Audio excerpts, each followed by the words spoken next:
One of my friends described what it's like to go from being a loader to being a gunner in a tank. He and I had done the same thing. When you're loading, you don't know what you're shooting at. No idea what you're shooting at. All you do is just keep slamming shells in and putting the 30 caliber machine gun bullets in the machine gun. But then when you move from that seat over into the gunner seat, you got the crosshairs.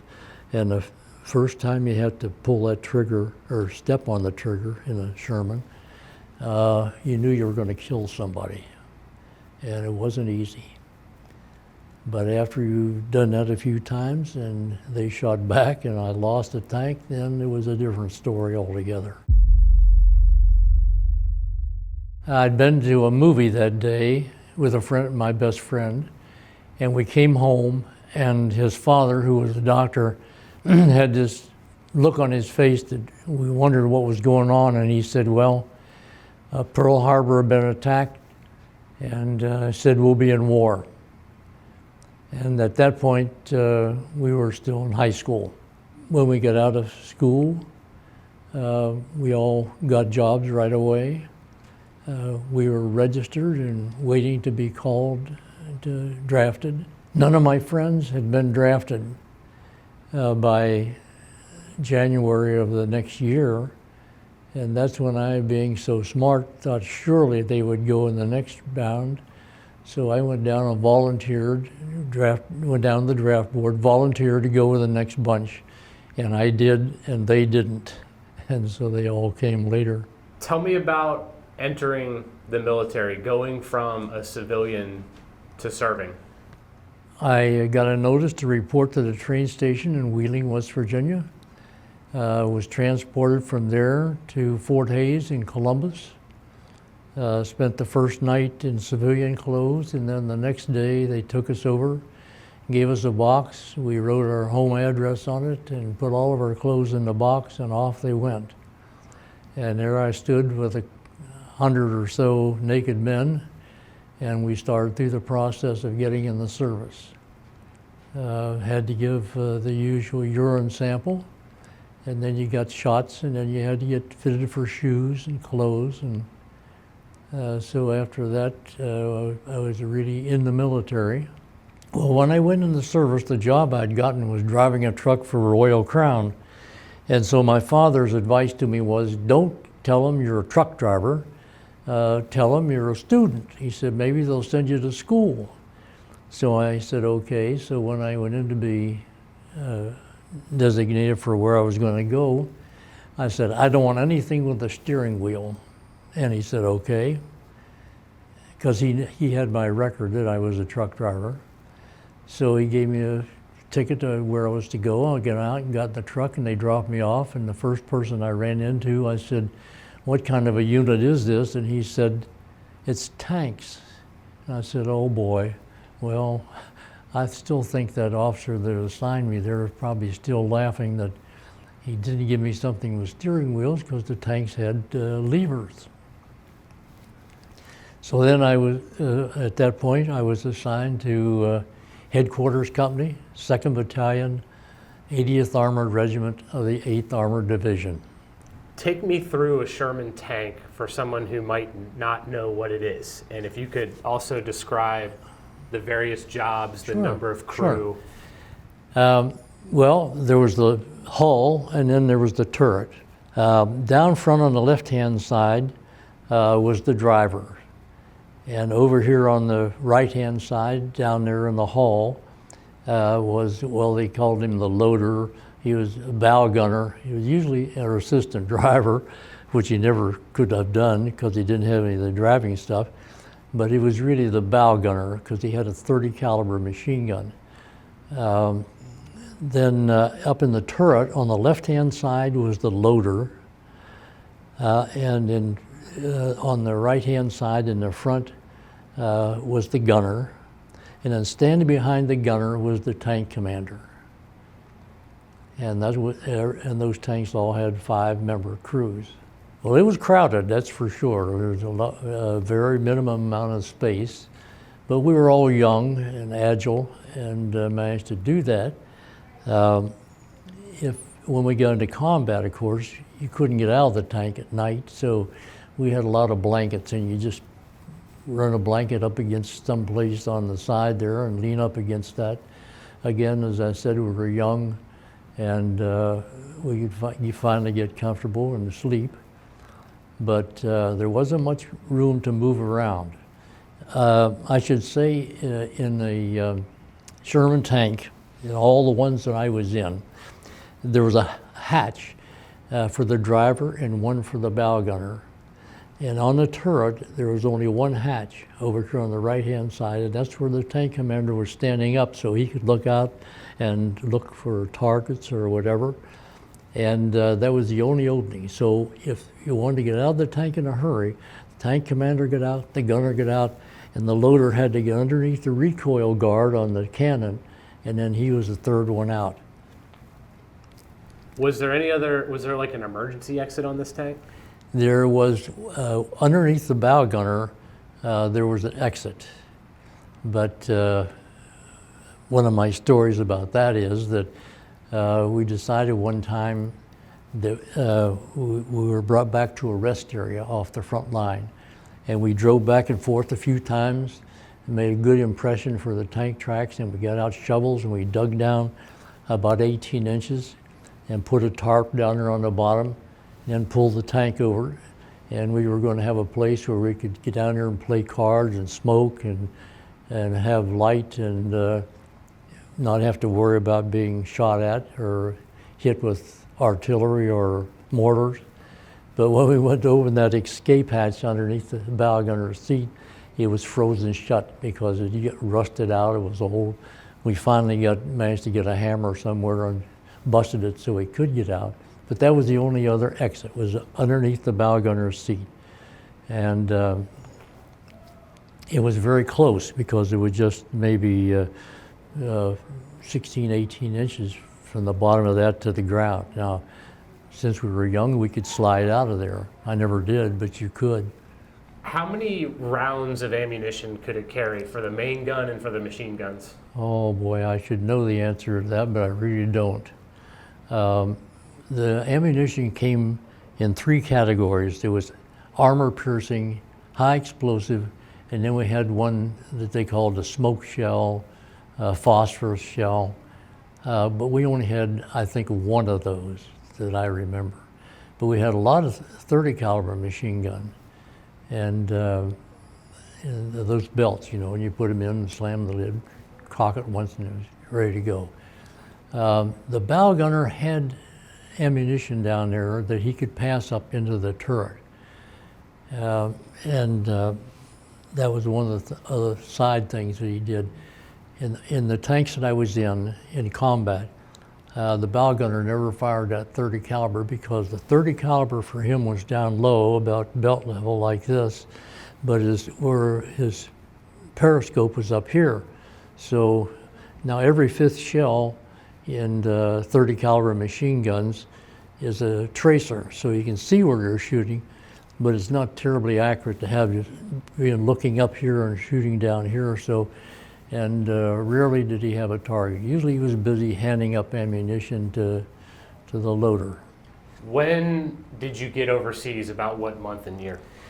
When I landed on D-Day, I went over on the Queen Elizabeth. On D-Day, we docked at the Firth of Clyde in Scotland. And so the next day then, I was down in Wells in Somerset County. And I was there in Wells for about 3 weeks. And then they took all of us replacements down to Portsmouth, and we waited there about another week. So when I got to France, it was about a month after D-Day. We had gone around Paris, and then that's when I got assigned into a tank as a loader. And now should emphasize that too. Not only did the loader not have a hatch to get out, all I had to see outside the tank was this periscope that I could turn around this way and up and down.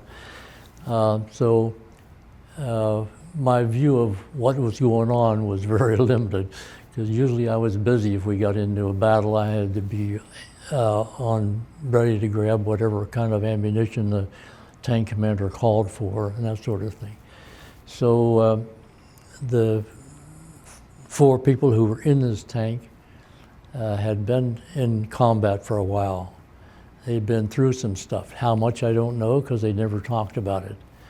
Why they need a gunner or a loader, whatever happened to the other loader, I never found out. I never asked, and they never said.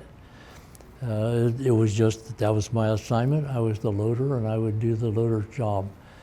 And we went off from there. We had a few short skirmishes, and then one night we drove all night, and or most of the night. And the next morning, along with, I think it was the 1st Infantry Division, the Big Red One, and some others, we surrounded Mons, Belgium, and captured a big flock of Germans there. Then after Mons, we went over to Hué, Namur, Liège, and then headed for the Siegfried Line. The fighting at that point was relatively light, at least with the group that I was with. We'd gotten behind the Germans, which is a ideal that the Army had, because if we just left them there for the French underground, the French liberation people would take care of the Germans. And if we got back to the Siegfried Line before they did, they couldn't get in there to defend the homeland. What did I think about the Germans? The first German that I had any contact with was a young kid. He couldn't have been more than 14 or 15, just a few years younger than me. He was a prisoner, and he was sitting on the front of a Jeep, and he had his crucifix, and he was just sitting there shaking like this, just scared to death.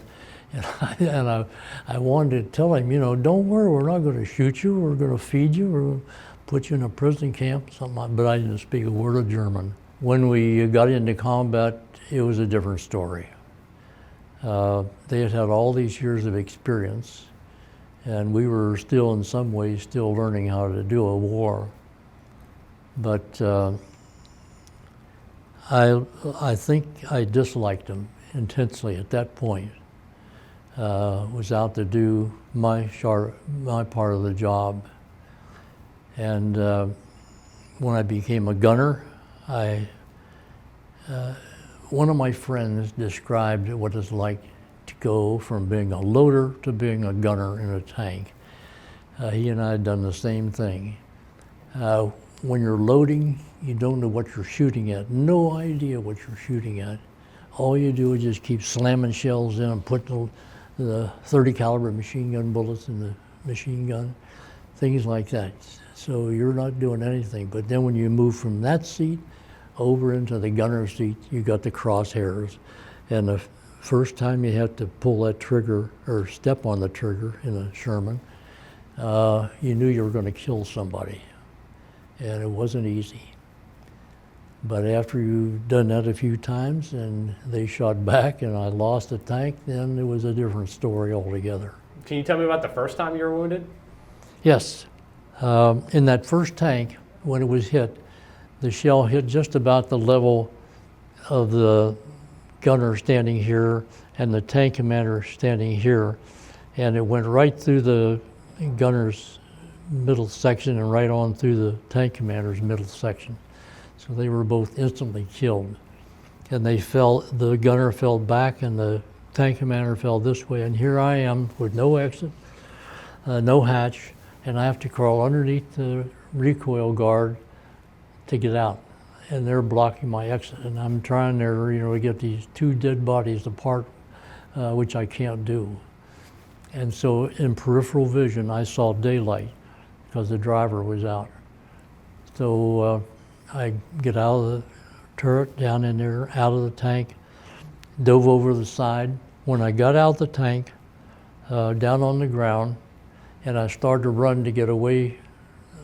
Now, I should add in here that when these tanks are hit, there you are with no helmet, no gun, nothing, right smack dab in the front line. You're a target, and you don't want to be a standing target, so you're moving. So I jumped out and I started to run the driver and bow gunner were up on the side of a bank there, and they yelled at me, "What about the lieutenant and Reevy?" And I shook my head, and then I started to run again, and my foot got on a root or something and tripped, and down I went. Shoulder came out of joint, put that back, but when I did, I noticed that my leg was bleeding. And so then there was a light tank there, and I ran over to that light tank and said, "Give me a bandage." And he said, "Come up and get it." And his hand came out of the top with a bandage, and I climbed up the side of the tank, and just as I get up there, tuck, tuck, tuck, tuck, like that, and there's a German shot at me with a submachine gun. And I turned real quick and spotted him, and I yelled at the tank commander in this light tank where he was, and he swung his gun around and bang, took care of him. And so then I put the bandage on my leg, looked for a place that I thought was better than just standing out there in the open. And so I saw a half-dug foxhole, and I ran for that. Then about that time, a medic came by, said, "Can you walk?" And I said, "Yes." And he said, "Okay, go up through there, through that opening," and said, "There's a half-track back there." And I did that. And got in the half-track. There were 3 of us sitting on this side, and 1 really badly wounded infantryman over on this side. And they took us back to the field hospital, and they treated my leg, gave you the shot that they always do, so your arm hurts worse than your leg does. Then went outside. They had a tent out there with cots, and went out and I stayed overnight there. And next day I came back, got a ride up to company CP, and the first sergeant standing here said, "What are you doing here?" And I said, "Tank got lost, got hit." He said, "Anybody get hurt?" And I said, "Yeah." I said, "Reevy and the lieutenant." And so, "Oh, Walter," he said, "just take it easy, just lie down, take it easy." Now this was September, the 17th and 18th. And so I just laid down in the grass to take it easy. It was warm, and here comes the first sergeant again. Said, "Walter," said, "we got a chance to get another tank," said, "but from ordnance." Said, "I'm going to send you back. You'll be the tank commander, and I'll get you a driver, and just bring the tank up here." And I said, "Okay." So went down in the Jeep, got the tank. He drove. I stood up, was his tank commander, coming back, just the 2 of us. Got back up to company headquarters, to the CP, and the first sergeant came up and said, "Walter," said, "I hate to do this to you, but," said, "you know how badly they need tanks?" And I said, "Yeah, I know." He said, "Okay, you're the gunner." And so I got the gunner and the driver and the bow gunner who had gotten out. They were there. Sergeant Jones, who had been ordered out before, he was there. So the 4 of us who had been in that tank the day before, and then when it was shot and blown up, were right back the next day. Within 24 hours, we were back up on the front line again. So then when we got into the Battle of Bulge, and we were fighting Colonel Piper's SS troopers, and they were under orders not to take prisoners because they couldn't feed them, they couldn't take care of them, it slowed them down. And so word came down that they were not taking prisoners. And so then it was really a fight, you know, it was them or us. So then my tank and Task Force Lovely switched around and started around to relieve the band of brothers. And I was in the 5th tank. My tank commander was low level as far as rank was concerned. And so anyway, as we turned the corner, started down this road downhill, it was a T intersection, and here's this German column going by. And so the tank commander, who was a lieutenant, Lieutenant Hope, ordered a high explosive shell in the cannon and told the driver to speed up downhill. So the driver went downhill as fast as he could, turned the corner. And the last thing in this German column was a tank or a truck pulling an anti-tank gun. one of those German 88s. They could shoot at airplanes, they could shoot it for artillery. Well, it took time for their crew to get out of that truck, back around, get the ammunition out of the truck, put it in the gun, and by that time it was too late because our first tank came around the corner, hit the gun and the people who were there, and then put another one into the truck. And that started the truck blowing up. It was like the 4th of July. And so we had to stop and wait. And we waited, and then they said after, it was like at least a half an hour, maybe 45 minutes or so, they said, let's try going around. So the first tank went up close to the truck and down in the ditch and up and away it went. Now in the tank, you had two options as far as turning the turret. One, you could do it by hand, which was fairly fast.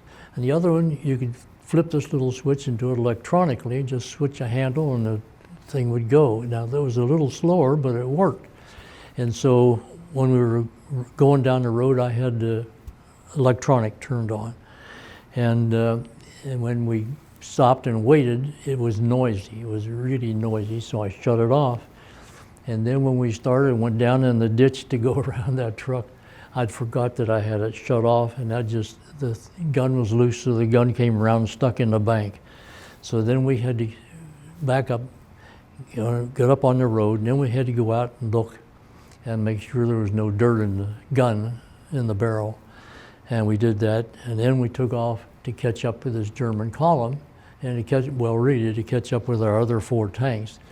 And when we got down into the village, the first 4 tanks had gone under a railroad underpass, and on the other side, when the Germans decided they'd had time to get set up, and when they were good fighters, like they'd been fighting for years. And so when they said, well, there's 4 tanks, that must have been all there was, they picked them all off and killed Lieutenant Hope, and this is his first day in combat, which was sad.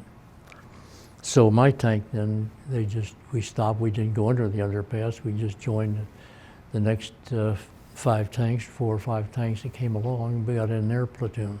And that's when they decided, well, we would go south and meet General Patton's troops coming up the other way to get to Bastogne. So we started down and we'd take like a different village every day. So the last day that I was in combat, we pulled into this village of Frécheur, probably Fratour or something like that, French, I don't know. But anyway, my tank, again, was the 5th tank in. And we came out of the woods, down a road, out of the woods, across this field, and the tank commander was listening on the radio to what was going on in town with the tanks ahead of us in our platoon. And he ordered me to put a shell in the upper story of that Belgian house, which I did. And then he told the driver to pull up right next to the house by this window, and he threw a hand grenade in the 2nd story. Well, that chased the German out of the front, and we shot him. And we pulled away from the house, crossed the road, up over a little stone fence, and out in the field. And then we were getting fire. The infantry was getting smaller fire from another house. So he ordered me to put the gun around this way, and I did. And about that time, Germans stood up with a Panzerfaust, a bazooka, and fired, and missed our tank. But here were these infantrymen standing there, and a bunch of them got stuff in their legs. One guy had a piece of meat out of his nose, bled like a stuck pig. But anyway, then he, of course, called for gun left, and I brought the gun around, and I'm looking through the periscope like this, and I could see the guy over here, but I couldn't get the X's over to him. And he fired that 2nd shot, which hit, and I was leaning way forward to do the gunnery, and the shell hit right behind my head, and all the momentum went back this way, and it killed the tank commander instantly. He slammed his fist into my back, and it fell on me, and then slumped down into the tank. And one of my stories that I've told so many times is I can still hear those infantrymen out there hollering, "There he is, there he is, there he is," but they didn't shoot him. And but I can relate to that because I know how hard it was to shoot somebody and know you're going to kill them. And they all had guns, loaded guns, but none of them shot at him. So anyway, with the tank commander gone, the driver was out, the loader was out, and so I climbed out, and my loader came out behind me, and we jumped down, and we were still getting some small arm fire from these different houses down the way, and I screamed at these infantrymen. I said, "Get in the house." So we ran back in the house, and then I screamed at them again to get away from the windows. And I've laughed about it ever since. I said, here I was a corporal, and that's the only time I ever got to pull my rank on anybody was to yell at those infantrymen to get them in the house and away from the windows. And we patched each other up, and once we were done putting bandages on each other, my head felt cold, and I reached up like this and came back, had blood. And so I asked the kid standing next to me, I said, "What's the story with my head?" "No," I said, "doesn't look bad." And so I said, "Okay, but it's bleeding, so I probably ought to go to the medics." And so the one kid there, his leg was bleeding bad. We, of course, bandaged him up. And so we had this field to walk across, so I said, "Get on my back." So I carried him across the field, onto the road, up in the woods where we couldn't get shot at. And we were standing there, and a Jeep came up and had a major in there who had been shot. And they stopped, picked us up, took us to the aid station, and then took off again. And we went in the aid station. The kid with the bleeding leg sat down in the chair, and I sat on the floor beside him. That first stop, that is a triage center, and the doctor decides if he can save anybody, what he can do for immediate care, that sort of thing. And about that time, the door opened. A guy yelled, "Doc," said, "I got an ambulance driver." Said, "Doc, got room for one more." And the doctor looked over at me and said, "You go with him." And I said, "Sir," I said, "he's bleeding real bad." He said, "I said, you go with him." And, okay, so I go out and get in the ambulance. He take me back to the field hospital. And they ran me in, sat down, and started pulling pieces of steel out of my head and dropped them in a tin, probably a sputum tray. And I asked if I could have one, and the doctor said sure, and gave it to me, and I stuck it in my pocket. And they finished up on pulling the pieces out of my head and put medication of some kind on there, and said, okay. Said, go over in the other room, said, there's cots over there, just pick out a cot and lay down and take it easy. So that's what I did. And there were about, I suppose 4 or 5 of us in that room in the cots, wounded but still ambulatory. And they needed men so bad that, you know, if you were still ambulatory, you were going to get right back up again.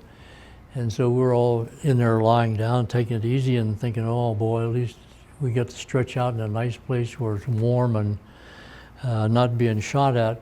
And about that time, the sergeant came in and said, you know, out in the truck. And we all screamed, well, we're wounded, out in the truck. So we go out and get in the truck, and they took us back up to our companies. And I stayed that night, and then the next night, I was up all night with diarrhea. And the next morning, the company commander, or the first sergeant came up and said, Walter, said, I'm going to send you up this time as a tank commander. And I said, I don't want to be a tank commander. And he said, well, you'll be a sergeant right away. And I said, I've had 5 tank commanders. I said, I want to be the gunner. And he said, well, okay.